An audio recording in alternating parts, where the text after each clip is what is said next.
Welcome back to another episode of the Men of Bronze podcast. I am your host, Stephen Lopes. In this episode, I talk with Rick Hogg from WarHogg Tactical. Rick is a 29 U.S. military veteran who served with the Canine unit for over 6 years. Rick also has 13 active duty tours. He is the true definition of military veteran. Rick is a tactical firearms trainer, and we talk about the differences between military versus civilian training. We talk about concealed versus open carry. We talk about rights as a civilian related to coronavirus and with gun rights. We talk about how Airsoft is actually a supplemental training tool and not just a toy. Rick does teach Airsoft training, and he stands by it as a very sophisticated training tool for civilian and military training when it comes to firearms. Before we dive into this episode, guys, I want to ask you to rate, review, and share the podcast with the guys in your life. That's the only way this podcast really grows, guys, is if we share it together as a community. So rate, review, share it, guys. Check out the website, menofbronze.ca. You can find the blog on there. Find me on Instagram at StephenLopes_MOB. All the links to find this is on the website or in the description below, guys. So without further ado, let's dive into the episode, guys. Here is Rick Hogg from WarHogg Tactical. Rock on, man. Yeah. I love the backdrop. Thanks, brother. Yeah, I was going through your Instagram feed just before when I was just waiting for you to connect here. I was getting a little bit more amped up. I saw a couple of your I saw more Airsoft stuff on your Instagram feed with the videos that you have and that kind of thing. Yep. Yeah, so that was kind of a thing we pushed with Panteao. So we ended up, we actually shot an instructional video with them, our most recent one, which was Practice to Protect. So yeah, the make ready one. Yep. Yeah, how'd that turn out? It turned out great, man. You know, so it's hard because you're trying to jam so much content in a very short, period. So you try to hit, hey, what do you think is the high points? Can you get into everything? No, but you try to hit those wave tops as much as you can and, build from there. So, yeah. Yeah, you're trying to tackle a lot of information. I mean, you can't just give a 1-hour video on how to protect your home, right? No, I mean, so both of them, the concealed carry was almost 3 hours. And then the Practice to Protect was a little over 3 hours. So they're about jamming the max capacity to a DVD. Yeah. Yeah. So. Do you also provide your content digitally? So they do. So okay. What I do is I can sell the DVDs. I don't have, I don't even know servers, and I'm not a super techie guy, but they've got all the servers and that other stuff so that, they can do it streaming. They can do it digital download. They also sell the DVDs as well, but they give me the opportunity as well to sell them and kind of push them on my side as well. Yeah. Nice to have the variety. I know it, like in today's day too, a lot of people don't even have a DVD player. True, but then again, you've got the old timers that are like, "Hey, man, send me that DVD," or I go, "Hey, you can check it out either streaming or digital download," and they're like, "What's that?" And I'm just like, "Yeah, send me the VHS, would you?" Yeah, I wish. Keep it simple. That's it, man. What state do you live in? North Carolina. And is that an open carry state or concealed carry state? It's both. It's both? Oh, really? Yeah. You can open carry? Yep. You can open carry in Florida as well, right? Or is that just concealed? When it comes to the other states, number one, I say I never give legal advice, and seek counsel of whatever that state is. I don't know, because they're changing. You've got federal law, then you've got state law, and trying to keep track of 50 different states. And I've got a rough idea, but when it comes to that, I know we've got reciprocity down in Florida. So why? To me, the open carry thing doesn't make a whole bunch of sense. Why go, hey, I've got a gun? Right. Because if I'm the bad guy, you're the target I'm looking for. So right, you're going down first. Yeah, because I know you've got it. Let me get yours because I may not have one. Right. So, or let me eliminate you first. Sure. So I can take care of the rest of the people after. Yep. Yeah, I know it's a bit of a random question, but I've just got an uncle that lives in Florida, and we've been down there a couple of times, and I'm quite sure there's at minimum concealed there because people do carry. Yep. I just wasn't quite sure if it was open carry. Yeah, and I'm not a big super fan of that whole open carry thing. I got it. It's an individual's rights, but why wouldn't you just, granted, it costs a little bit of money, but just Mm, go and get your concealed carry. And there's a lot more right. benefits that comes from, at least for the state of North Carolina. So for example, if I need to go purchase a pistol or pick up a pistol or whatever the case may be, I'm not waiting, for my background check and all that other stuff. It's already been done. So I go in there, Right. I show them my concealed carry. So it just expedites my firearms purchasing process. Interesting. Are you a large supporter, obviously, of concealed carry? Do you kind of not maybe not push that on people, but do you advise people to concealed carry? I do. So looking back at my concealed carry DVD, the first thing I say is you've got to make that mental choice. Are you willing to take another human being's life? If the answer Right. is no, then that's fine. I mean, nothing wrong with it. You're probably not the person that needs to be, carrying concealed. Right. Because if you haven't made that mental decision, then it's kind of a waste. So because I'd hate for somebody to sit there, and I've had people say this before, well, I'll just shoot him in the leg or I'll just shoot him in the arm. Mm. That's not the whole purpose. Yeah, you got to You shoot to know, kill. you do. We have to shoot to stop the threat. And the problem is if you're not willing to do that mentally prior to the event, God forbid something happens and now it's time, you're not going to do the deed. So Yeah, um you're also kind of wasting time trying to aim for a leg, right? Like, I mean, I'm no they're not. expert, but aren't you supposed to go center mass kind of thing? Isn't that Yep. kind of Plus the two, basic? it's a bigger target. I mean, there's a bunch of things that's wrong with it, but unfortunately, that's part of just, if you want to say, the U.S. society. Oh, Sure. shoot, cops should just shoot him in the leg. Really? It's No. easier said. Yeah, it's easier said than done. And that Yeah, doesn't mean that that's going to stop anything. for So, sure. yeah. This might be a bit politically charged, I guess, but I was just thinking about that video of that church shooting a couple months Hmm. ago Hmm. where the concealed carry member of the security guy in the back of the church pulled out his gun. I think he Yep. headshotted that guy from across the He did. church. Yep. That was incredible. I mean, the video is absolutely incredible. I mean, Hmm.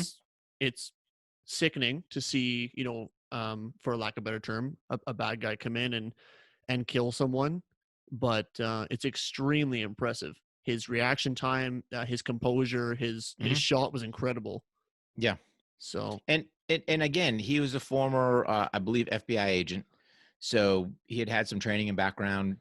Hopefully, had that mental process. yeah, The problem is there's a lot of cops that. Uh, Here's the thing: I don't believe in the moment of deed that they'll do it, because I've talked to too many of them across the country that, well, I should have shot this guy. Well, why didn't you? right. And really, it's liability that's in the back of their head. So it's like, you're, because of your department policies, because you don't have good leadership willing to back you up. Because here's the thing: if I'm a chief of police, I'm going to say, hey guys, do the right thing. If you sit there and screw up, you know what? I'll walk with you, but I can't help you. Yeah, If you do the right thing, I'm right there with you, and nobody's going to touch you. So, um, but there's too many people that worried about liability, worried about my career, worried about this, and it resonates down the officers. And it's mm. like, I'm telling you, man, you can't have that in the back of your head. No way. It's a pretty charged time as well right now with police shootings and all that kind of stuff. They're really under the microscope as well, right? They are. It seems like there's a lot of pushback, especially from the left, about it, and it's very charged. It is, but the problem is everyone wants to be a Monday morning quarterback, Mm, right? Or they want to take snippets of yeah. the body cam footage and Yep. play it to whatever meets, their political agenda. Yeah. The problem is show it start to finish. And there's enough videos out there of officers saying, drop the gun, drop the knife, do Yep. this. And then next, something bad happens. So it's like, where do you draw the line? So like for me, and I try to ask my officers this. I'm like, and I always go back to the state of North Carolina because that's the state I know. I know the laws, Hmm. and around the country they're similar but a little different. So I'll give you an example. State of North Carolina says I can use deadly force in fear of great bodily harm, imminent threat of death, or sexual assault. Now, not all states have the sexual assault deal Hmm. built in there. So if I'm in fear for my life because I know somebody can close the distance from 21 feet within a second and a half and my gun's holstered, man, if I pull that gun out and shoot him, at what point do I now go from I've got the right to I've got to waive the right to try to talk this guy down? And we've seen these guys back up, trip over, fall down, buddies get Yes. stabbed. Yep. It's like, come on, man. But it's liability at the end of the day that they're concerned about. Yeah, I've had this argument with some people before, and they say, "Oh, well, the cops overreact, and they could have used a different tactic to take the person down, or a non-lethal." And I always say, like, do you ever think about like why this situation even happened? Like, I would never be in that situation where a Exactly. cop needs to draw a gun on me. Mm-hmm. It just won't ever happen. Nope. And Because you beat it. Like, I'll give you a prime example. If there would be any chance that an officer would draw a gun on me, it's probably going to be in a vehicle stop. So what do? I know what their procedures are. mm-hmm. I'm sitting there, I can watch them in the rearview mirror. I'm prepping my stuff. If I can get my documents ready beforehand, great. If I can't, as soon as he exits the vehicle, my hands are out. Yeah. As he's approaching, I know he's going to touch and leave his DNA mark on my vehicle. As soon as he does that touch, I tell him I'm a concealed carry holder, whether either have my firearm or don't, or whatever the case may be. And that right there dissolves, it takes the worry out of him, because I just disclosed, hey man, I have a firearm on me. Yeah. Boom, here are my hands, clearly visible. If it's nighttime, I'm turning the interior light on. I'm doing everything I can so that he feels comfortable coming up, or she, or whatever the case may be. It puts them at ease. Mm-hmm. Because that's the number one time that they're going to get blasted. So if I've already shut that down for them, okay, cool. Now if I'm the sucker guy, and hopefully nobody listens, takes this crap in, tries to sucker them in there. But the point being, at least you kind of said, hey man, here's my intent, and just go from there. Yeah. Obviously there's some situations where, there are times where cops make a wrong decision, or, they don't act in the best interest of the civilian. That happens for sure. But the amount of times that happens compared to someone, screwing them over, or, Mm-hmm. you know what I mean? Totally. It doesn't match up at all. And it makes sense why they're a little bit hesitant, and it makes sense why they act the way they act sometimes. If it never happened, if civilians never screwed them over, or never shot them, or never pulled the gun out, or never lied to them, it wouldn't be like that. Yeah. Well, the other thing too is they've got that liability dangling over their head. Yeah. Right. So right, wrong, or indifferent. And we've seen it happen where now an officer is cleared in a justifiable shooting, and the family turns around with, Bubba, who's got a rap sheet 3 miles long, and sues them and wins. Yeah. And you're like, where is the justice? And they show a picture of him when he's 7 years old. Exactly. Yeah. Look how nice he was. Exactly. Yeah. So yeah. Yeah, that's a tough one. Sorry, I kind of brought you on the political train there for a little bit. That's not political, but I will say this. Do you have a lot of Canadian listeners? Yeah, most. Yeah, about 2/3. Okay. One thing I would say is, obviously when we talk about the airsoft stuff, I'm not a big political guy, and I don't push political agendas, and I don't know Canadian law. Mm-hmm. But I know you guys just had a bunch of guns scooped up by the government. Yeah, it's awful. They haven't taken them yet, but they're safe queens now. Yeah. So not really I don't want to get on a political agenda, because that's just not my forte. Mm-hmm. But there's some things to correlate, because I've got a buddy of mine over in the UK, and I do know probably UK law better than I know Canadian law, but he brought up a point, just trying to bring awareness to the knife crime in the UK. And everyone's like, well, if you just had guns, look, they don't have guns, you know? But the point being, like, for you guys is, and again, I don't know the rules and everything up there, but at least try to rally the 2A, well, not 2A for you guys, but we'll just call it the gun supporters, to do something within the realms of your system to try to get, those rules changed so that you can kind of get those freedoms back. Yeah, it's a really tough one for us. We don't have any gun rights at all. We don't have a constitution here. So we don't have we don't even have freedom of speech here in Canada. There's nothing that's written down that gives us those rights.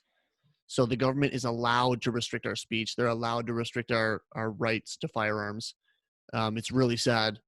And unfortunately, our prime minister is extremely ignorant on gun laws. Mhm. In his statement, so AR-15s, for example, that's the buzzword, right? That's the buzzword gun. It's ridiculous, but that's the one everyone always brings up, especially Trudeau. In his statement, he says you don't need an AR-15 to hunt deer. That was part of his statement in the banning.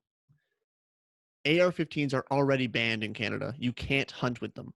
Mhm. So his main point was talking about a banned gun should be banned, and it just shows his pure ignorance on the Yeah. entire situation, and it's really sad, and everyone just rallies behind him, and it's crazy. And like I mentioned to you before, we can't have pistols. Mhm. You can get your restricted license, so you get your RPAL, and you can have a handgun. You need to, I don't know all the laws behind it, but it has to be like locked in a case with multiple locks on it. I think it needs to be kept separate from the ammo. You can only shoot it at a range. So if you have a farm or something, you can't shoot it on your farm property like at targets. Um, and to transport it to the range, you have to call ahead to the range, let them know you're transporting it. You can only drive straight there, straight back. Like, it's nuts. Yeah. And the only people that can carry a handgun is police officers, obviously, RCMP, and Mhm. trappers. So if Really? you're a trapper, you can have a handgun. Wow. Okay. So I guess to put the animals out of their misery or something, and instead of using a shotgun, I guess I'm not really sure. I'm guessing Hey, it's an old law. yeah. And if it's a loophole, run with it all day long, you know? Yeah, we have like 100 trappers in Ontario or something like that. Yeah. Like that could be completely wrong, but there's not many. Start trapping, guys. Yeah, so actually, my brother-in-law just got his trapper's license. Actually, Really? yeah, he's hoping to probably get a handgun. So, Okay. but Very cool. yeah, it's crazy. We're very heavily restricted. Mhm. I don't think it's a crazy negative thing. Like we can buy shotguns and all that kind of stuff pretty easily. We can still get really nice guns, but it's just kind of silly. The guns that are banned, it's like, well, you don't want to start playing the card of, well, why is this banned and this one isn't? Yeah. Because they'll just ban that one too. Yep. So it's pretty wild. And it's the whole if you put black furniture on a gun, it becomes scary. And now they want to ban it when really, like, there's wood versions that are 60 years old that have the same specifications, same Mhm. caliber, same fire rate, same magazine, everything. Yeah. Like same capacity, all that kind of stuff. But they don't see that. They just see black is scary, brown is safe. That's crazy, man. It's nuts. But Yeah. anyway, that's the climate we live in. It's also pretty charged. Like, the two biggest topics in Canada basically are guns, for some reason, I don't know why, and marijuana, and What? LGBT rights and stuff like that. I don't know. Like, Yeah. it just shows how safe and blessed we are Yeah. when those are our main issues. And And so, yeah, like on the marijuana side, is it legal up there? they've now legalized it. Yeah, Okay. So of course the government's getting their cut. So yeah, yeah. it's a total shit show. Honestly, it's like everyone still buys from their illegal dealers because the government can't keep up the demand. Mhm. Oh, so And it's government sold. yes, Wow. yes, Okay. which Because is like new. that, yeah. Because like down here, you've got your dispensaries, for lack of better terms, Yeah, but then they're just paying the government or the state, whatever their taxes rate are, whatever that case may be. So yeah, we have a really weird situation here where there's like dispensaries are opening up, but they're Mhm. totally illegal, but they're full on storefronts. Wow. And then every once in a while they'll just like close down and like move to a different street or Yep. something, and And like then start right back up. they're cash only. And it's like, I'm just like, well, why aren't the cops in there like right away? It's so weird. I can't really figure it out. And Because the government's not getting their full cut. but I'm That's what just it not boils sure down to. why they'll operate for like a year. Mhm. And I'm like, why is that place still running? It's like a busy street in like our nation's capital, and Yeah. there's like a dispensary right in the main street, and you're like, what? How is that working out? Like, it's so weird. Wow. So it's a pretty weird situation, and they've made some weird rules, like you can't flavor any edibles. So edibles can't Hmm. have flavor. They can't be shaped like gummy bears. That kind of thing. It's like they don't want kids to be attracted to it. Yep. Just like they banned any flavored tobacco a couple of years ago. Okay. So you can't get like grape cigarellos or anything like that anymore. Yeah, but your tobacco cost is like out of control, man. I Yeah. mean, yeah. It's pretty Any nuts. anytime you've got a like a national healthcare type deal, you guys, the UK, kind of trying to think Australia who is else in really the bad. yep. It's like It seems $30 a like pack. all the Commonwealth, that has that, healthcare. Between that, I don't know what's the VAT up there. Is it 20%? It's just like our taxes. Yeah. It depends where you are. Ontario, 13%. Okay. So like over in the UK, they've got a 20% VAT on everything. Yeah. So that's yeah. We pay a lot in taxes, so it's 13% on the dollar, Hmm. and like off my paycheck, for example, it's about 35% off my paycheck Wow. that I lose to Canadian pension plan, Hmm. employment insurance, and then all my other 100,000 taxes. It's pretty significant though. Like Yeah. you don't enjoy looking at your pay stub. Because you're like, oh yeah, I made $3,000. Oh, I took home 1,800. Wow. Yeah, it doesn't feel good. No. But Crazy. but we live in a beautiful country. It's Hmm. it's safe. It is nice to bump your knee and go to the hospital and not worry about it. Sure. That is great. Yeah. It's definitely not a perfect system though. Let me tell you, the Yeah. waste is astronomical. There's no perfect system. I mean, even like with us, the problem is as soon as you start putting, big pharma is a prime example down here in the US, Yeah, they care about dollars and cents, right? it's a So business. it is. And then in turn, you got to sit there and wonder, okay, how much are they influencing, the doctors down here to push pills? Because Probably a there's not, lot. yeah, because there's not medicine going on. Hmm. You're not fixing me. You're like, here, take these pills. I don't want your pills. Shake chicken bones over me. I don't care. I don't want your pills. But Yeah, people do though, which is really weird. Like if doctors just prescribed exercise, people get offended because people don't want to exercise and people don't want to well, eat well. no, They they don't want want to to put eat the chips and sit and watch Netflix and pop pills all yep, night. yep. It's And really and it's kind sad. here's the thing. It's kind of like the pandemic we have going on. Yeah. I got it. Don't get me wrong. I'm not going to sit there and go, hey, people dying is anything to bat an eye. And I can't speak for Canada, but I know here in the US, I think it's 400,000 people a year, heart disease. Yep. 400,000. Have we banned McDonald's? Have we banned processed food? Have we done any of that? Nope. No, it's just big money. So it's hypocritical on one side. It's like, hey man, you've got people dying. You'll turn a blind eye to one thing, but you'll focus on something else. Mm. And you sit there and go, how much influence? And I'm not a conspiracy theorist guy, but I just, sit there and go, how much is Big Pharma got their hand in? Because whoever comes up with the coronavirus vaccine, Yeah. dude, think about the money they're rolling in. Oh, it'd be rich. Very You rich. know, I think so even the opiate crisis in the States is, I could be wrong here, it's like 60,000 a year or something like that, or it's could it, be could be about that amount. It's a lot. it's hard. It's hard. That might be the numbers, right? And I hate numbers because numbers can get skewed to whoever side you want. Yeah, yeah, for sure. So, here's a prime example. I think there's, and don't quote me on the numbers, but I think there's roughly, 40,000 people that die every year, in firearm related deaths. Yeah, Okay. I was gonna say 30. It might be It's 30. about It's that. 30, 40, somewhere around there. Yeah. When you look at the majority, self-inflicted suicide gunshot wounds, Yep. but they still count that, to go, oh, look at this, terrible thing we have to ban. Okay. But we don't care about 400,000 dying of heart disease. God knows how many people are killed, by drunk drivers, Yeah. teenage texting and driving. So quit being hypocritical. If Mhm. you truly care about your people, like you say, All right. Because as soon as you want to go, you want to ban my guns? Cool. Go ahead, ban my guns.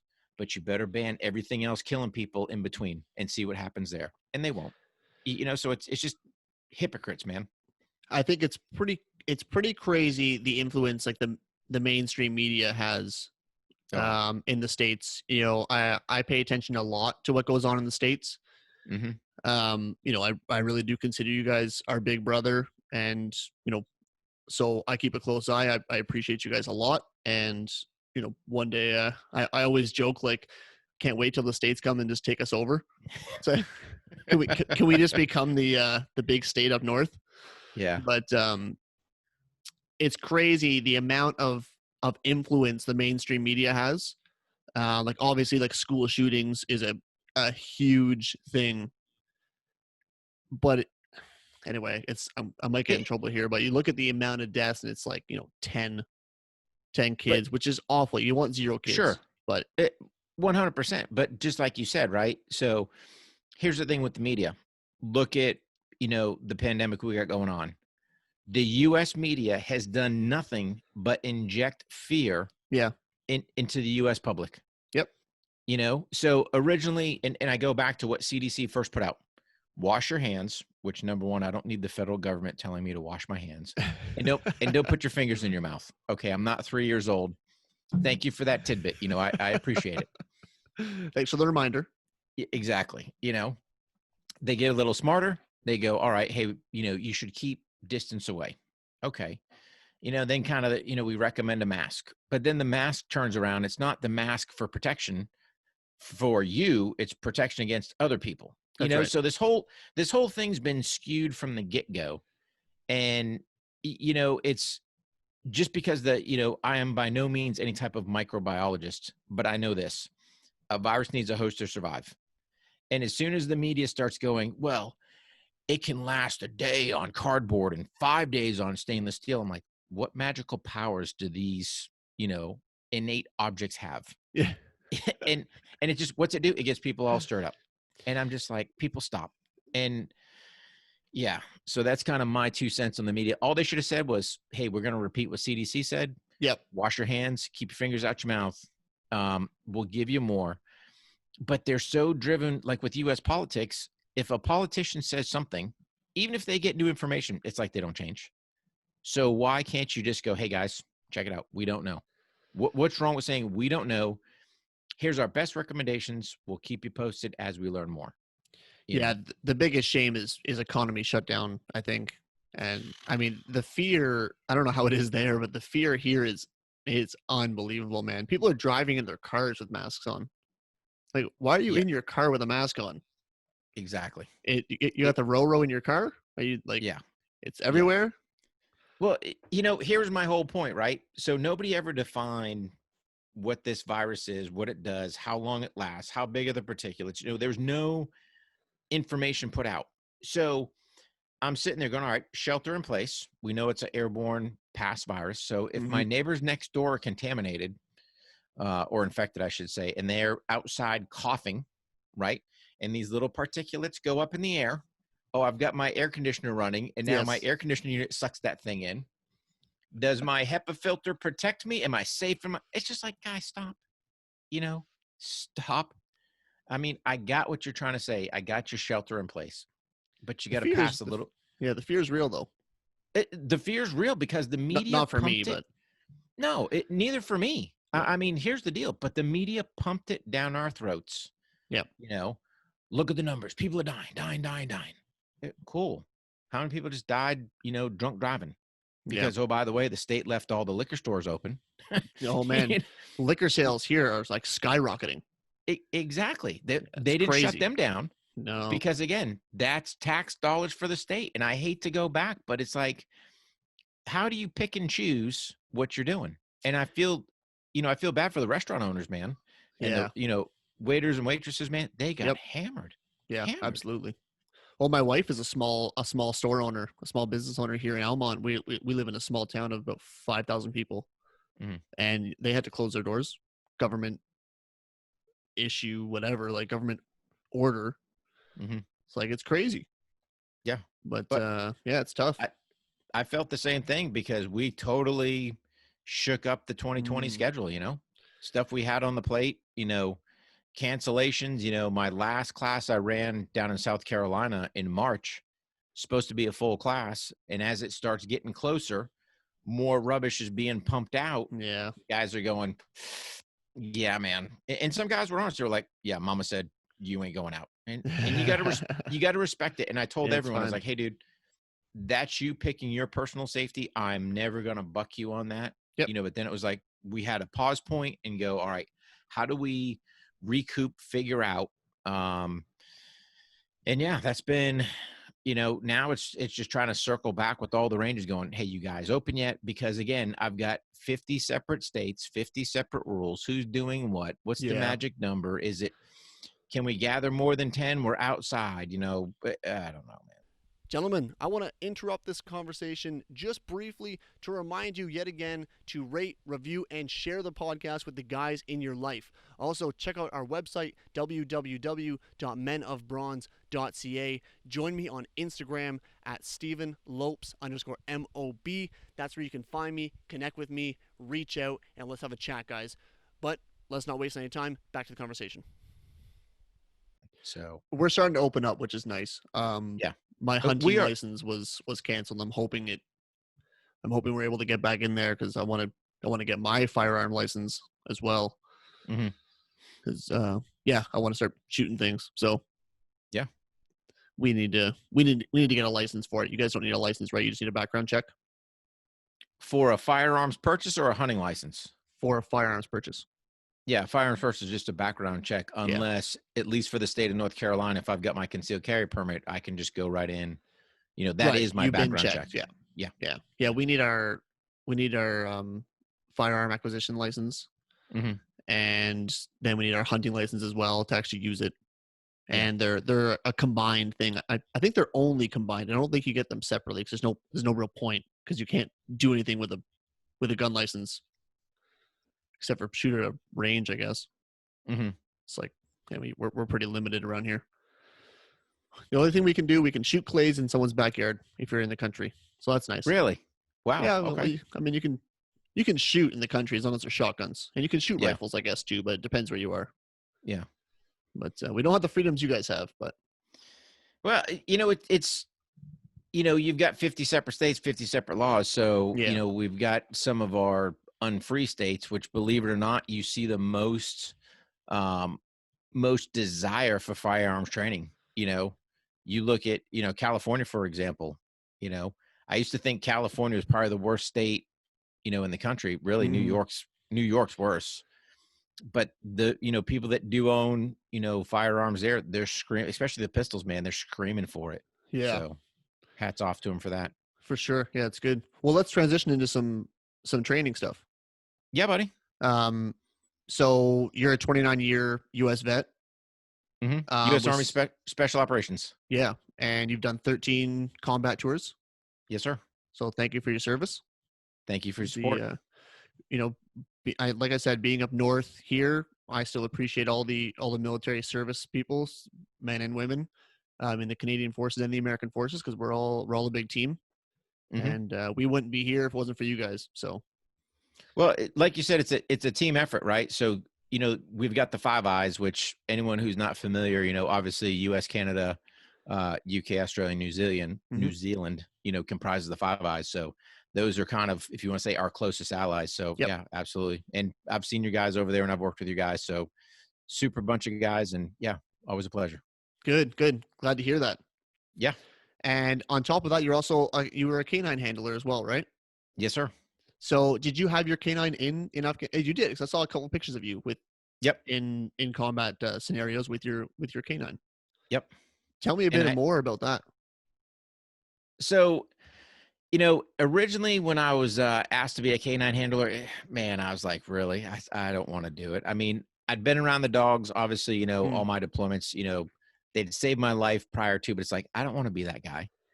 But really what you find out is, at least for me, man, you're kind of like the independent agent as a canine handler. Nobody's really, you're a seasoned guy, the playbook. And it was funny because I remember, guys saying, "Are you ready?" And I'd be like, "Are you ready? Don't call me on the radio. I know exactly what's going on. I know where I need to position myself, or I need to position my dog." Um, so it was one of those. At first, it wasn't something I necessarily wanted to do, Hmm. but it ended up turning out to be a great blessing. And then I ended up, when I retired, I actually retired my last working dog I had, Duco. Mm-hmm. So yeah, he's living the retired life with us now. Yeah, So that's yeah. awesome. How long did you guys serve together? Oh Lord. Make me do higher math here. Um 6 years? Wow. Five or 6 years? Yeah. That's an incredible connection, right? Like he was your right hand Uh, man. I'm here because of that dog. Oh, So that's so bottom cool. line. Yeah. Can you tell me any interesting stories or cool stories about any combat stuff with him? Really, the I don't big want to put thing you on the with spot, but no, it's fine. I kind of go back to, and it's a twofold deal. One, it's to shed some light to some guys out there, whether they're US, Canadian, and I'm not going to beat the whole drum on the TBI thing, but I will a little bit. mhm. So in 2012, we wound up, me and Duco, we're going in on a helicopter infill. Chopper comes in, it originally goes down to, we're on a Black Hawk. So, you've got all three wheels coming down. He started rolling, kind of pulls up some pitch. He was just doing a rear wheel kind of hover. And literally, as we're getting ready to bail, he cranks power to about 30 feet as I'm pushing off, and we wind up spilling out there. No. Yeah. So long story short, I ended up jacking up my left hand, which made for an interesting evening. But really, the point was I got knocked out, but I never told anybody because of the whole, hey, I didn't really care about that. I don't, my brain's fine, whatever. But I lied to myself. And later on down the road, that one incident had more repercussions than what I realized. So I really think that incident of me being knocked out, and I don't know for how long. All I know is we went out, hit the ground, saw the stars. Next thing you know, when I come around, my nods are off. The helo's somewhere hovering over me, and I'm like, great, I'm going to get killed by my own helicopter. Yeah. This wasn't the way I envisioned things, but anyway, um, blow the dust off. I'd somehow lost my magazine out of my rifle. So I try to put a new one in. My left hand's all jacked up. Now I've got to sit there and load it with my right. All right, no big deal. But then we had kind of like a series of small caves as we're going up to the target building that was only big enough for me and kind of to launch him in on a long line. So now I'm trying to send him in a long line. I've got basically my rifle tucked under my arm, trying to work a long line around my body going, I'm getting shot in the face, man. And you're dazed, you're jacked up, your hands, not feeling good. Your head's not there. Yeah. But really it was, what I didn't realize was that kind of concussion amnesia, because I don't remember actions on the target. I don't remember what we did. I remember kind of checking those. I remember being outside the target building. I don't remember what we did on the inside. Wow. I don't remember getting on the helicopter going home. And I just remember going to see Doc when I was done going, I remember telling him out there, hey, I got to see you when we get back. I don't think I went into details. And I was like, dude, my hand's all jacked up. Fix it. So, because I knew we're going to have to go back out and I don't want to sit on the bench. You know what I'm saying? So yeah, but it was just one of those, I probably should have been a little more open up front to go, Right. hey man, I got knocked out, get my brain checked a little better, but Yeah. I didn't, and we paid for that a couple years down the road, because really and I don't say TBI is a singular, it's just the cumulative event of probably thousands of separate events between explosive charges, Sure. munitions, whatever. But really, I just started operating in a punch drunk state where Mm. I couldn't remember where I parked my truck. Guys I'd known for 10 plus years, couldn't remember their name. Wow. Everyone became, hey, buddy, hey, man, and you're like, dude, this is not the way to live a life. So, yeah, ended up, Have you come out of that at all, or is it still? I, nope, I was I was inpatient at the VA for 6 weeks, and phenomenal program. And yeah, um, it really helped out getting the whole head straightened out, and trying to get as much of my structural damage, which I still deal with today, but really that was super impressive. I learned probably more than I ever expected to, as far as the brain goes, neural pathways, how to heal that stuff. Wow. I had an absolute phenomenal, a couple different speech therapists along the way. And you're like, just for the listeners and viewers, a speech therapist isn't someone necessarily that focuses on your speech. It's more on the cognitive side. Mm. But, between exercise where you're doing balancing things, repeating different things back, memory games, I mean, just really an intensive program to try to get those neural pathways back. And I tell guys, anyone listening and watching, whatever, hey, if you are in that TBI case, whether you're, a service member or just somebody that's had your head canked, I believe it can get fixed depending on the severity of it. So, I mean, my last speech therapist, I mean, this woman, I call her medieval, right? Because it was just a mental mind sweat. She was a Latin woman, so she's got salsa radio going. She's got talk radio. She's got a kitchen timer ticking. She's got me bouncing a ball on the table while I'm doing some type of cognitive event, whether it was she would give me, random sentences. Then I had to put the words in alphabetical order. So like, for example, if I were to say, the brown cat, you'd have to go brown cat, and obviously 3 is easy when you start extending it out, Yeah. or you're looking at, find the difference in the pictures, or she's telling you words to remember, do something else, come back to that. So yeah, it's a lot of work. You start doing silly things like brushing your teeth with your left, because you're trying to, even though I'm right-handed, trying to, do everything you can to re-engage those neural Right. pathways. Interesting. So yeah. Did you get that And, help through the military, or was it outside? it was both. It was a combination thereof, so Okay. between I mean, really towards the end, at least as far as the special operations community, they do a pretty good job trying to get you patched up. But man, I mean, I had so much garbage, for lack of better terms. I mean, 29 years of just getting pounded. Yeah. And you don't realize what's going on. So it's like my decision-making process, going into a house CQB and just being able to process targets wasn't as sharp as it would be. Mm. My marksmanship started dropping off, and that's because I had an eye convergence issue, as part dealing with my TBI. So again, if your eyes are focused here, now I need to converge on a front sight post. I've got one going slower than the other, so I can't really get that focus like you need to. I mean, it was just a bunch of things, obviously, all your structural stuff going on. So yeah, we got things patched up, I want to say running around with a bunch of band-aids on, Yeah. Well, um, you're living your life. yeah, and like I said, I wouldn't change the experience for nothing. I would have probably seeked out or just told some people, hey man, here's some things that happen. But, you live in a world that, you don't want to open up Pandora's box, because again, you're afraid of being benched. Mm. You don't want to get kicked out of the community because you got some health related drama. So I know I'm not the only guy that's kept things, Well, sure. from the medics, from the docs. Yep. And it's got some definite pros and cons, to it. Yeah. The pros, you got your personal gratification that you're still doing your job, but your con is you're really not performing where you need to, and you just pay for it later on down the road. So Yeah, you're suffering physically and mentally. yeah. Interesting. You mentioned your CQB, and that kind of piqued my interest because you do some CQB training, right?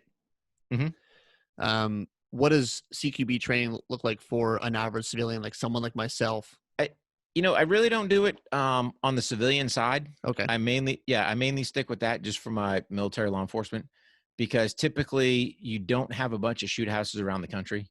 Right. So even just to try to train it, and then really the whole process, and I kind of use my military background as my building block thought process for it. So when I was in, because again, I was a Special Forces Advanced Urban Combat instructor, so I taught guys, CQB, a close quarters battle. We would do an intensive marksmanship program prior to. So once we did that marksmanship program, there was a series of just kind of flat range tests they had to pass. But then, oh, by the way, we put them under what we dubbed a stress test. And if they pass those, then great. That kind of let them go so they go into a shoot house and shoot, live fire next to their mates. So the thing is, your average civilian doesn't have the time. And again, not all my Miller LE guys, depending on their deal, are even live firing because, again, you've got to go at what are you seeing? So a lot of times for me, when I deal with those guys, it's like before, they go, hey, can you do a program? I'm like, sure. Well, what's it going to be? I said, I don't know, because I base it off of them. Interesting. Because what I do is I said, all right, I said, here's the deal. I want to hear, your full brief. I want to see you do a run. I want to see you do your hot wash. Then I'll sit there and develop a plan, because it does me no good to develop something, especially for my LE guys, because there's so many rules that they have to deal with, or, I can't go, hey, here's the way you should do it, because they're going to, well, we can't work that policy. And incorporating the canine with there, that's a prime example. So to me, I'd want the canine to be able to free flow with me, but I've got some departments going, no, he's got to stay in a long line. I'm like, what are we doing, guys? So it's like, who do we got to talk to change it? Chief's not going to change it. Bring the chief down here. Let's have a chat, Sure. Let him see, what's going on. Cause it's more of a liability, but yeah. So it's difficult to do, I don't want to do a cookie cutter, because I owe these guys better. And again, if they're already doing things right, if we can streamline some processes, cool. Let's focus on where the deficiencies are, correct those, spend the time there, and make them better that way. How often do guys live fire in training? As far as military law enforcement? Yeah. Probably my mil guys more, obviously special operations side. I mean, we would live fire all the time, barring that the target could support it. Obviously if we were somewhere we didn't have a ballistic shoot house, then, we'd use something like, simunitions, where now we're still shooting a projectile out, granted it's paint, or if we're doing force on force where you've got somebody else shooting at you, obviously you're shooting paint projectiles back to them. But every time, for me, pretty much all of our CQB runs were live fire. Like I said, barring we had the facilities to do it. Have you ever seen any incidents doing live fire training? It's like someone getting hit or something? I haven't, not personally. There's been plenty of cases of it. Sure. I won't say plenty. I won't say there's been some. I won't say plenty. Back, I think it was in the 90s, the ballistic shotgun was eating some people's lunch, so you got a little shorty shotgun, for breaching locks on doors. Yeah.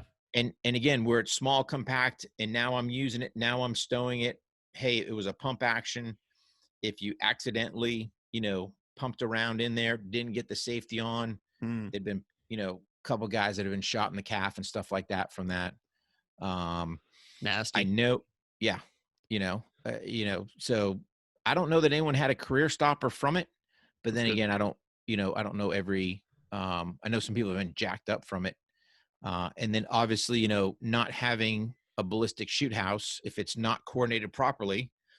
So if my bullets are just going through wooden walls and I got two teams basically entering opposite ends, bad news. Yeah. So well, that's a testament to the training and the, I guess the training in place is obviously pretty solid if, you've personally never seen a serious injury and that kind of thing. So that's a testament to the U.S. military right there alone. Yeah. No, 100%. I mean, it's the methodology that they kind of go through to set things up in a sequential, process is really spot on. Yeah. That's and good. It's that occasional, a lot of times are just things that people didn't foresee, or something that just slipped through the cracks and like I said, I can't recollect. I know I've heard of it. I've never witnessed it. So, yeah. So what does the civilian training look like then? If you don't really do CQB with civilians, which makes sense, what does the law-abiding citizen training look like on average? Typically we're doing open enrollment classes.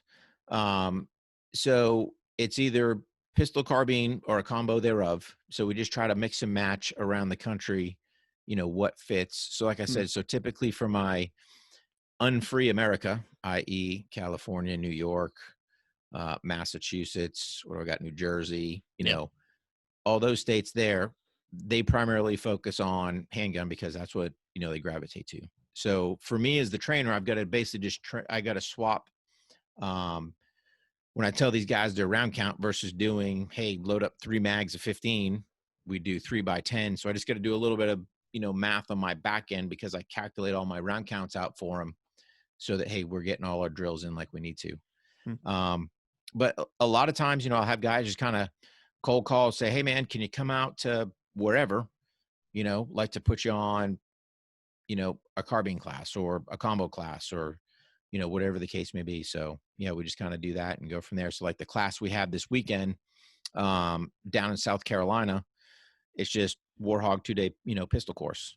So I don't care whether guys come with a outside the waistband, concealed carry, we'll address it all to get them, at their level, because a lot of times when you start putting, hey, this is just a X course, well, what if I don't have X, or what if I can't, so you just try to accommodate the best you can, you keep all the same instruction and you keep them safe while they're out there.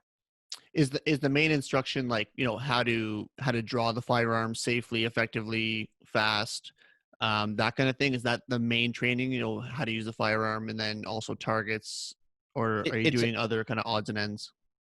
We are. I mean, it's so kind of a quick flash to bang, right? So I go out there, I let them shoot a self eval. Okay. I basically give them a safety brief. They shoot a self eval, and that's with zero instruction. That's just you doing what you do. Mm-hmm. And then from there, then we start picking up the instruction. So we do a silly, so we do a dominant eye test just to make sure that, hey, you'd be surprised. I've had some guys go, oh, I'm right eye dominant. We do the test, and oh, now we're left eye. Okay. For a pistol, no big deal. We'll just tweak some things. I give them a fundamentals class. I tell them how to administratively load their firearm to ensure it's loaded. We talk about the presentation. So, hey, I'm basically up here at the high ready, presenting out in a proper way. So everything's got a building block methodology. We're first starting just shooting one round, driving out, boom, because I want to force them so they see a second sight picture. I want to force them to reset the trigger because I'm trying to build a foundation. Then we'll start getting into control pairs where they're shooting, 2 shots, 3 sight pictures.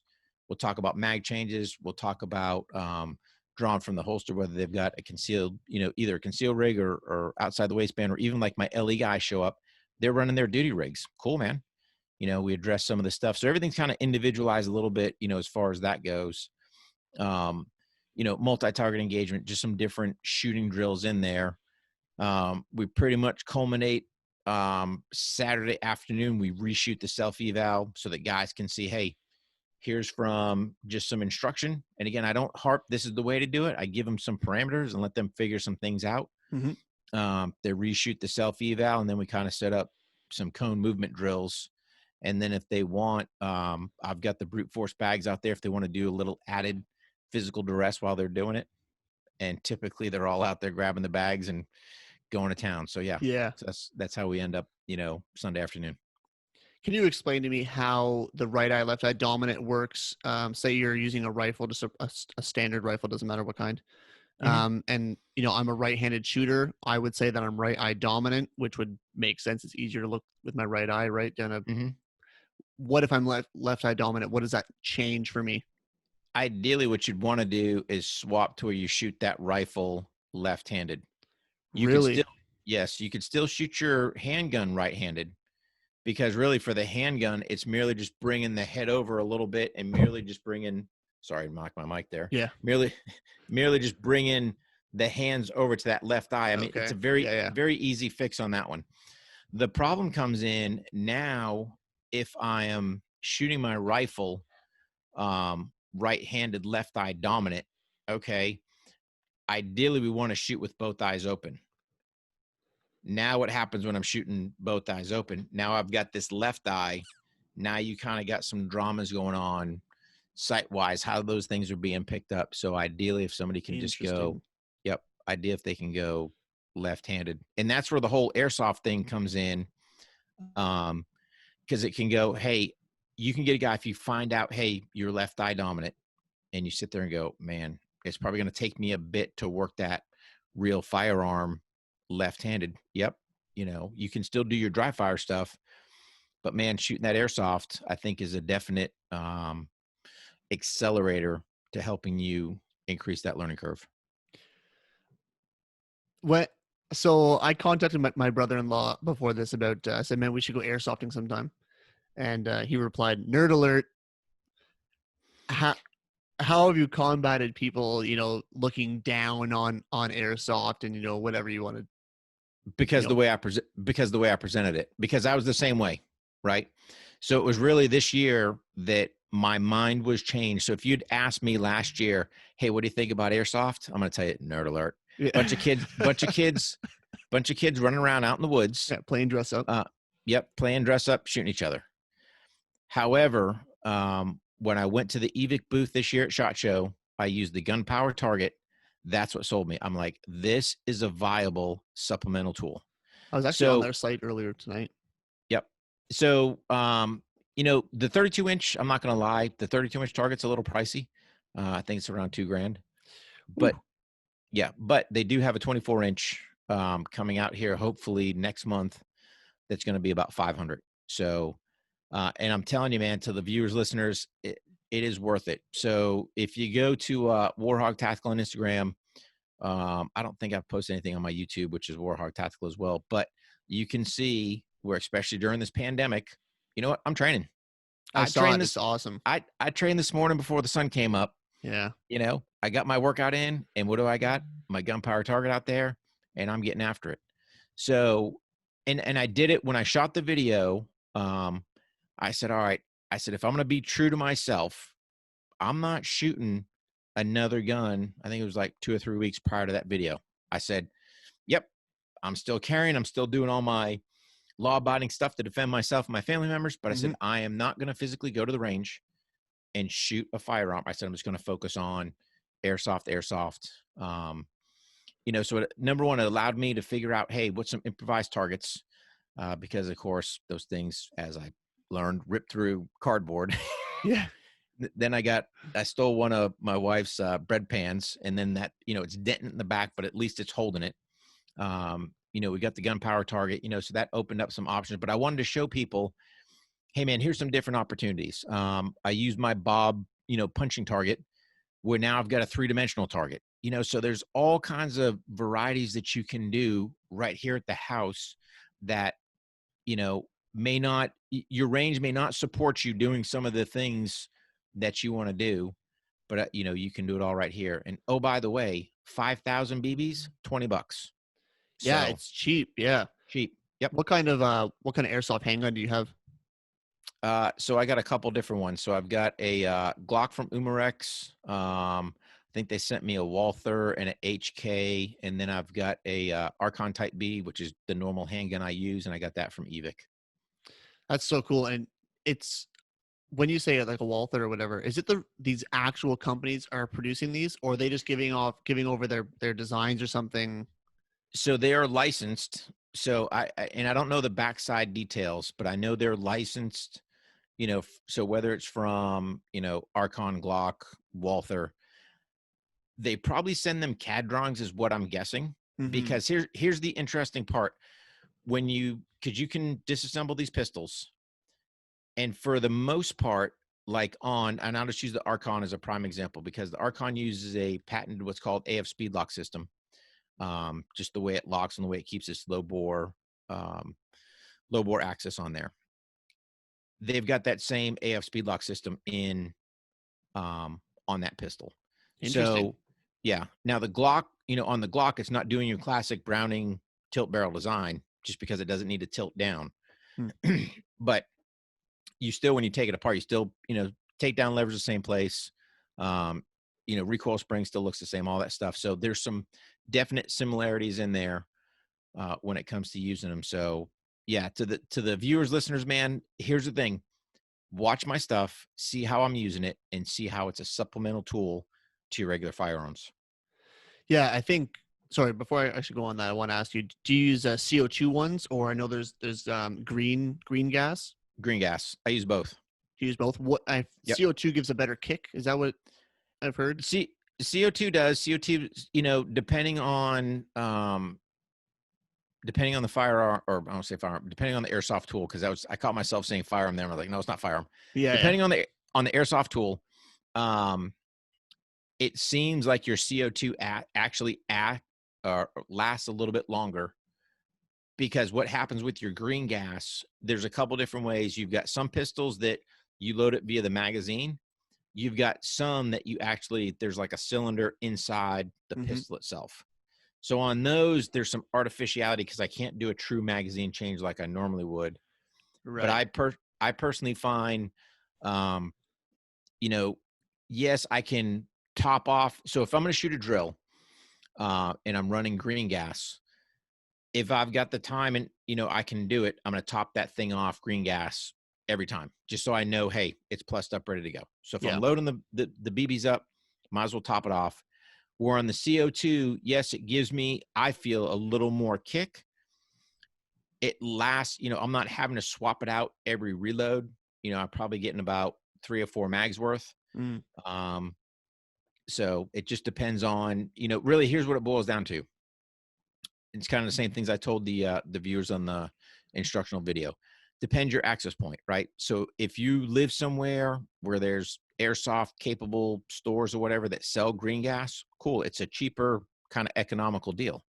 However, if they don't, you know, you can pretty much get CO2 cartridges anywhere. So whether it's Walmart for BB guns, it's just the little silver ones.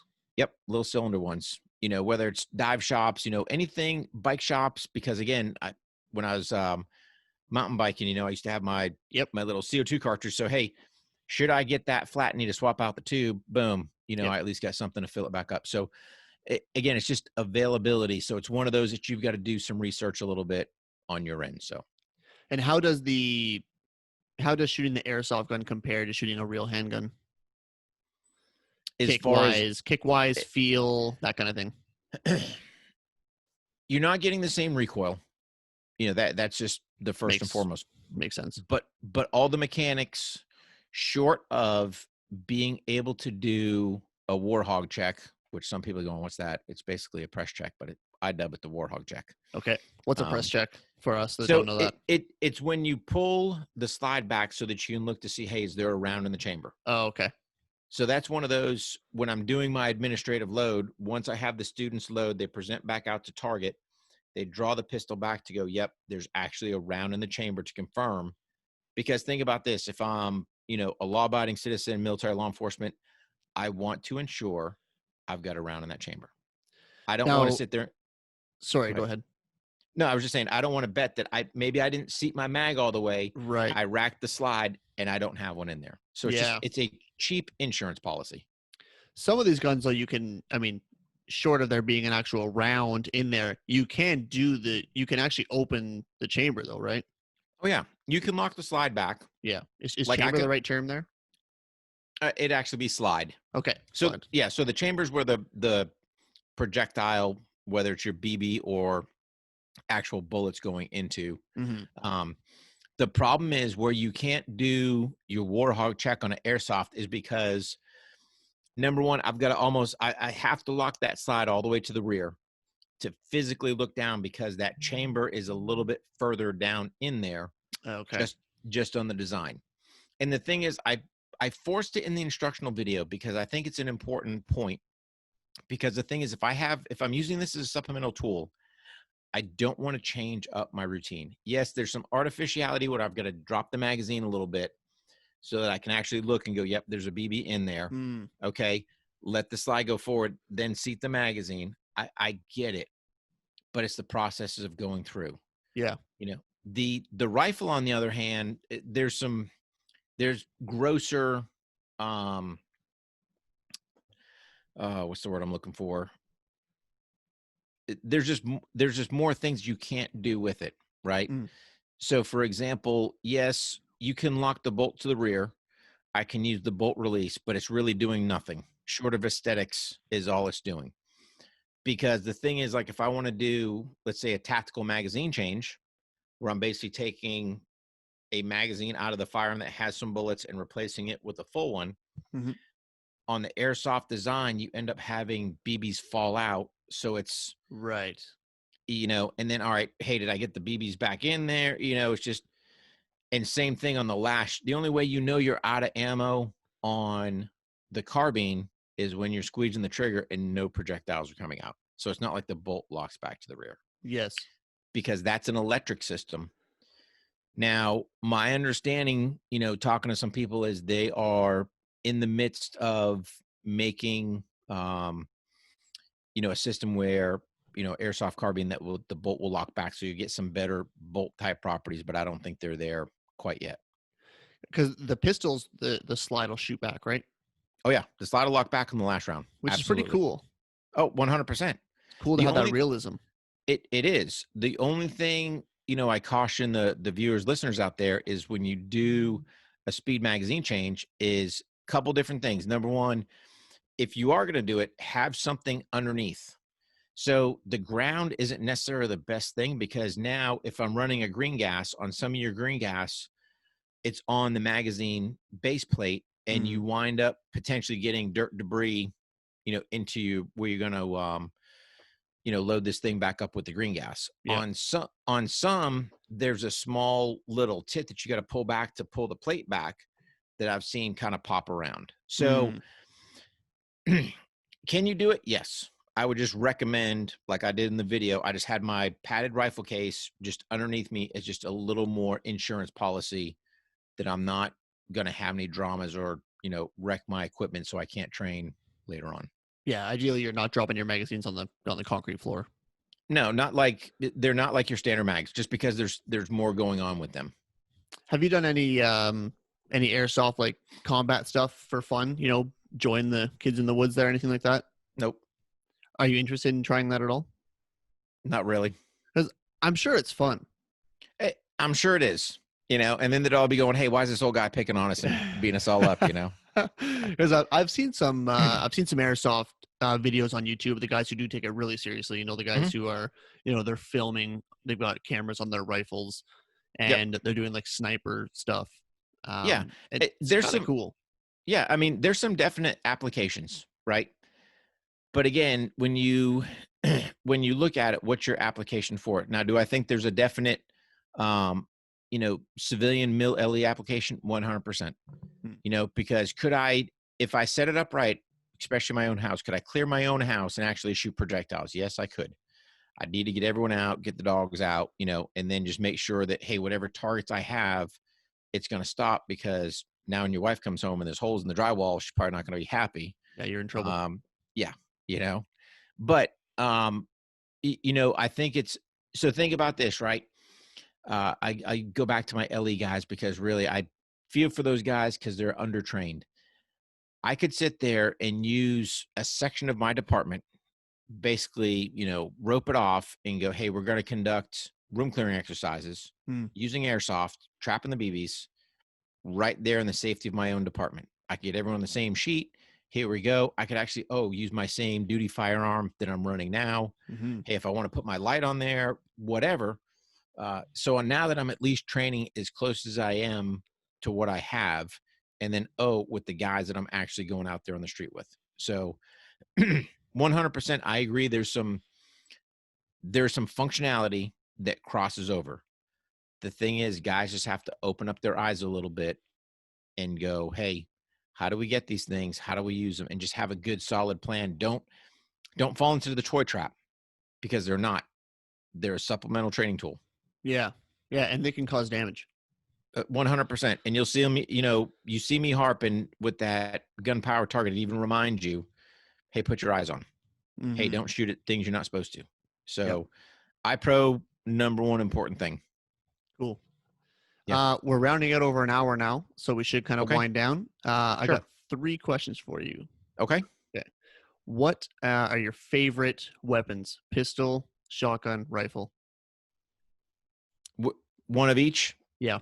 Putting you on the spot. Okay. No, that's fine. Easy breezy. So pistol, Archon Type B. When you look at, so originally when I first saw that pistol, they approached me wanting to do some test and evaluation for them. I I was like, yeah, okay, hey, another pistol, whatever. I said, I'll break your gun. I've yet to break one. But really, when you understand the design of the pistol, that's what sold me on it. So it, like I said, it has a patented AF speed lock system, low bore access, helps mitigate some of that recoil. Nice, clean, crisp trigger. I don't have to do anything to that gun. I don't have to send it off to get it, get the slide done, trigger nothing. It's out of the box, ready to go. 4 mags, super gun. So that's my handgun of choice. as far as rifle goes, I'm running a Radian Model 1. So the thing with that, it's a fully ambi carbine. So not just the selector, but mag release, bolt, all that stuff. So it's got a lot of functionality as far as that lower receiver goes. Although that might change because I've got a manufacturer talking to me about potentially doing a WarHogg carbine. So Cool. Until that, until we get that on the market, we'll just hold out with the Radian right now. And then as far as the shotgun goes, I'm running a Remington Versamax. So happy with that one. Had to bevel out the magazine well a little bit on it, but pretty solid running shotgun right there. Cool. Yeah. Are you familiar with Armsan at all? The Turkish gun maker? I've heard of them, but I couldn't tell you what they've got or any of their stuff. Okay, I just asked. I bought my first gun 2 months ago or so, and it's an Armsan P612. Which Very is very cheap shotgun. It's a pump action. okay. Yeah, it's pretty inexpensive. It's like 450 Canadian with taxes. Wow. What's a Remington 870 costing you? That'll be about $399 Canadian. Okay. Ish, I think. How much are they there? Like $200 US or something? Nah, it just depends on the model, but I think when I got my son's, his was probably about 400, I think. Yeah. But his was I think a 20, what do you have, a 26-inch gun or 26-inch barrel, I think. Yeah. Had a camo job on there, so, but yeah, you they can't go wrong with. They range, it depends if you get any attachments or anything with it. The cool thing about the Armsan, it came with 3 chokes. Mm-hmm. Came with a sock, that's pretty basic, but yeah, chokes alone are what, $30-$40 a piece Canadian. Yep. So it's good value. I've only shot it once so far. We went out and shot some pigeons, and that was fun. It seemed to cycled well, all that kind of good stuff. So yeah, it's been cool. I looked up their website, Armsan, and they make some pretty sweet guns and stuff for the Turkish military and that kind of thing. So cool. Check them out if you're bored later tonight. Will do. My next question is, how can we as men be more effective? And you can answer that any way you want. So we as men, that's a broad brush deal. Mm-hmm. And to be more effective. So here's the deal. So I'd kind of break it down into these subsets, right? So I'd have my my single guy. He's obviously going to have some things there. My married guy, I'll just say my armed professional, whether you're military, law enforcement, and then obviously my father. Men are going to have some things. So to be more effective, really you've got to break it down. I guess I'll start at the top and work down. So be effective as a father. How do I do that, man? That is a super balancing act, because I can tell you firsthand that's hard. Yep. I think the number one thing to be effective is just good time management.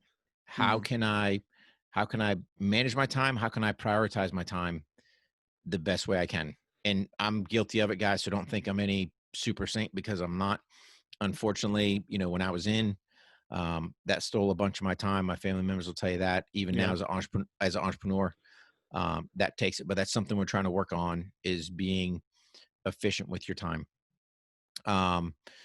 Same thing goes, across the board. So I'll take that whole efficiency of time, and I go, how do I do that as a husband? So am I, trying to run a business? Am I just doing the 9-to-5 grind? Am I doing whatever? How do I be, effective there with my time, so that, I'm spending time at work, time with my wife, time for me, because we've got to do that self-improvement across the board. Doesn't matter what spectrum. Same thing goes with my armed professionals. Am I being efficient with my time to put training time into me, so that I come home each day, each night, whatever shift I'm working, to my loved ones? And then for the single guy, being efficient with your time. Hey, check it out. I got it. Being on the sticks. That's cool. What are you gaining from it? Read a book, get out there, learn a skill, do something, do something to self-improve. And I'd say across the board, guys, just look at, how can you make yourself, I don't care what you are, where you're at, what you're doing, how can you make yourself incrementally better? Just 1% each day, 1%. I think that's that's the key thing that a lot of people don't look at is, I got it with the pandemic going on. People are in the slums, the crapper, the whatever. Um, self-confidence itself isn't a big thing, but it needs to be, so good time management, good looking at me. Hey, how am I making myself incrementally better? And then on the self-confidence, I would say this, and I don't say this in an arrogant way, so don't take it that way. So just listen to go. If I were to ask you sitting there, who's the best person on the conversation, what would you say between me and you? What would I say? Sure. Who's the best person in this conversation? Yep. Oh man, it's putting me on the spot there. Nope, it's not. It's a simple answer. Well, I try to be the best I can be every day, and that's kind of the idea of creating this podcast. That's all I can do is put the most effort I can forth every single day to be a better man, better husband, better father, better employee, all that kind of stuff. So I would say I try to be, and then I don't know what your deal is, so I can't really comment on that. So here's the thing, and I'll just say it from my standpoint, and then hopefully when I say it, it'll make sense. Sure. And I'll say I am, and it's without a hesitation, without a doubt, and it's not in a self-arrogance. Mm-hmm. It's just in a pure self-confidence. Good. So if men have this attitude and they say, I'm the best person in the room, not in an arrogance way. Yeah. I am just, it's that self-confidence where I'm the best, where they're not guessing. Nope. I am the best person in the room. Now I'd say followed up with this. Okay. There's nothing I can't do. I'm an honest broker. I may not be the best, but there's nothing I can't do. And if guys use those, words truly to heart, you'll see that self-improvement, and you'll see hopefully that drive to want to get better. Mm. And then really the last thing, if it pertains to guys, I would say this is look at your faith. If you're a man of faith, get into your faith, get behind it. Just don't kind of be willy-nilly out there in the corners. And here's the thing, people always question, well, how do you know, Rick? Because I'm here not once, twice, but on multiple occasions, divine intervention.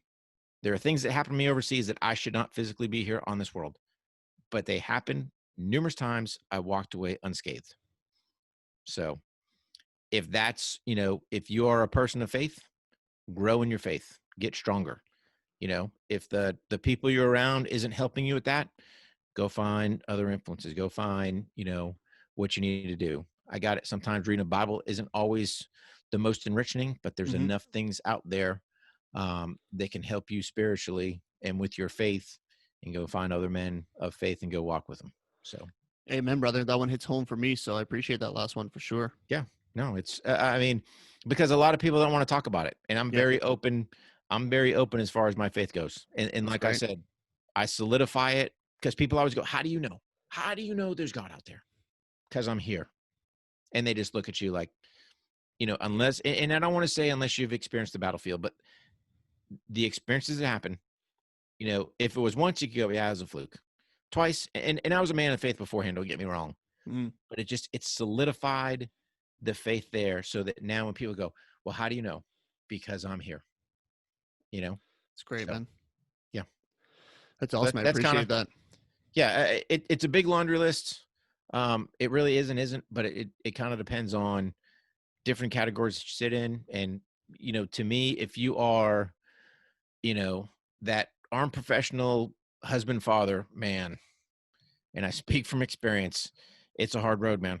It is no doubt hard, about it's a hard road. But well, I appreciate you taking that question seriously and going in depth. It has to be, because I don't think it's a one-shot deal. Yeah. Because I see too many guys struggle, and I'll just caveat this. And I don't know if you saw any of my stuff from Memorial Day, or any of that other stuff. Memorial Day, yes, I was emotional during that time. It's just not a one day. Memorial Day is every day for me.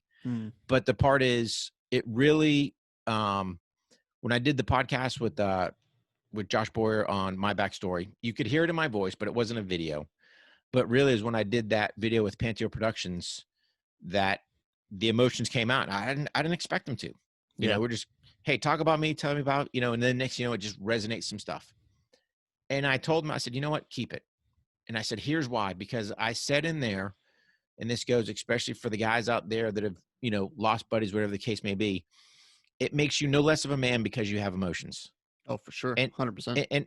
and I sit there and wonder how many of my mates are not here today because they took their own life, because they couldn't, it's not, how many times do people grow up, you don't cry, you don't show emotions. Okay. But then in turn, especially for the military community, anger is an acceptable male emotion. And then dudes get angry, and then they do stupid stuff, and then they're hitting the bottles, and they're hitting their wives or their girlfriends. And then next, they stick a pistol in their mouth and they take their own life. Mm-hmm. Because we can't just sit there and change the culture a little bit and go, dude, talk, talk to your buddies. So, yeah. Yeah, I appreciate that a lot. And that's definitely something that I try and advocate for on Men of Bronze, is to be more open with yourselves. I mean, doesn't mean, be feminine or anything like that. Nope. Why can't we share our why can't we share what's on our hearts and that kind of thing as men? We certainly can, and you will benefit from it. 100%. Because let me tell you, I am very much an alpha. And if somebody wishes me ill intent, I'm not going to go to the fetal position. You're going to get the full gas. Sure. And I'm going to walk out of the fight. And guys just need to understand that it doesn't make you any less of a man, because you've got some, man, I lost a lot of buddies. Mm-hmm. And it just, sometimes it pops up. I mean, I wear Joe's bracelet every single day of my life. Like I said, for me, Memorial Day is every single day. But it doesn't, yes, you have a little spike of emotion, but trust me, during that emotional phase, if something were to happen, somebody's still getting their teeth kicked in. So, yeah. I'll kind of throw on top of that, what benefits me is having a small, tight-knit group of guys, whether it's 2 or 3, even one guy at least that you can rely on, that you can trust, that keeps you accountable, and that hopefully that you keep accountable as well. Hopefully it's a two-way street.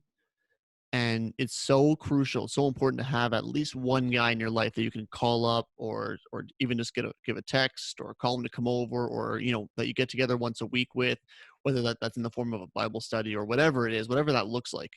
Mm-hmm. Have someone in your life so you're not alone, and that it's not actually that hard to find. You can find someone, because there's a lot of guys that are looking for someone to connect with. Yep. So be the one to initiate that and start that up, because it's awesome. 100%, brother, because that's the whole thing. Because again, that, we are very much creatures that like to do things on our own, or I can handle my, I've got this thing covered. No way, man. Yeah, you don't. Way. Nope. For sure, man. Well, I love it. That's great. Yeah, like I said, I appreciate you taking that question so seriously, because it is a serious question. I do kind of just sneak it in there at the end of the conversation.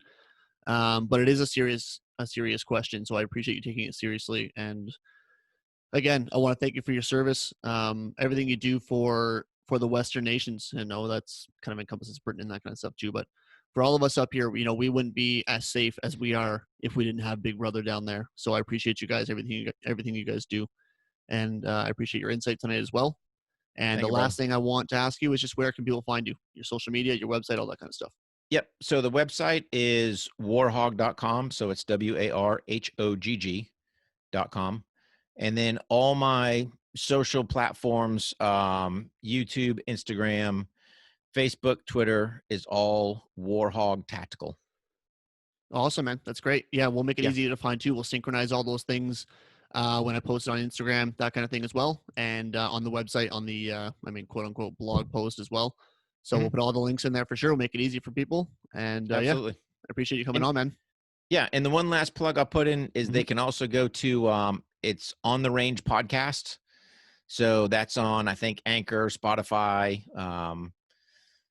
Apple, and then we've got an Instagram page as well. So that's, and it's funny you talk about having men accountable. So one of my buddies I was in the 82nd Airborne with, Mark, hit me up with this pandemic kind of going. I was like, hey man, what do you think about doing a podcast? What do I know about a podcast? And sure enough, he got it up and running. So yeah, I'm a co-host with him. So maybe we'll circle back sometime once we figure out what we're doing, because we're not quite to the high speed tech. Sure. But we're getting there. Maybe we'll get you on as a guest. Awesome, man. And any tips and tricks you guys if you want to reach out for technical stuff, whether it's audio, editing, all that kind of stuff, reach out. I've got no issue helping you guys out. Yeah, you can see I at least got a microphone. Yeah, so right. So I think we found these on Jocko's website. he's got how to run your own podcast or something like that. You know, so we had a couple things. Well, that looks good. You know, if it's good enough for Jocko, it's got to be good enough for me, you know? I love it, man. Well, it's good. Yeah, most of my guests don't have a microphone they're putting there. They use their earbuds or whatever. So you sound fantastic. So I still got the earbud, you know. Yeah, but you sound good to me. Well, because it's all in the microphone, man. Yeah. So trust me, we've had a couple driver rehearsals under our belt. So yeah, glad it all worked out. Awesome, man. Thanks again for coming on. I appreciate your time. Absolutely. And I appreciate what you're doing. Yeah. Thank you, buddy. Okay, man. Have a good night. All right. You too. Take care. Bye. Bye. Thank you for listening. Remember to visit our website at www.menofbronze.ca. Follow us on Twitter and Instagram and share the show with your friends and family. This was the Men of Bronze podcast. Be worth remembering.